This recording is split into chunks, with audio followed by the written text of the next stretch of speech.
संघातल्या लोकांच्या प्रश्नासाठी आदरणीय प्रदेशाध्यक्ष रवींद्रभाऊ चव्हाण साहेबांचे सहाय्य सचिव आदरणीय संतोषजी साखरे साहेब आलेले आहेत। एक चांगला कार्यक्रम अनेक पदवीधर मतदारसंघामध्ये काम करणारे पदाधिकारी आणि शिक्षक मतदारसंघामध्ये काम करणाऱ्या पदाधिकाऱ्यांबरोबर झाला।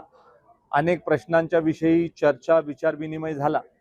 शेवटी शिक्षक मतदारसंघामध्ये काम करत असणाऱ्या लोकांचे जे शिक्षकांशी निगडीत प्रश्न असतात ते कधी कधी किरकोळ स्वरूपाचे असतात। ते प्रश्न लवकर सुटावे, त्याला गती मिळावी। त्याचबरोबर धोरणात्मक प्रश्न जे राज्य सरकारच्या पातळीवरचे असतात ते प्रश्न सोडवण्यासाठी देखील विचार मंथन झालं।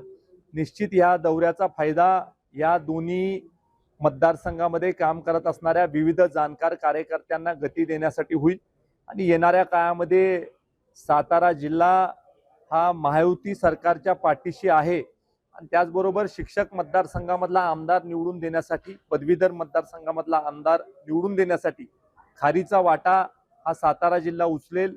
मोठं मताधिक्य या दोन्ही मतदारसंघामधले अधिकृत उमेदवार जे महायुतीचे असतील त्याला निवडून देण्यामध्ये एक चांगलं काम सातारा जिल्हा करेल।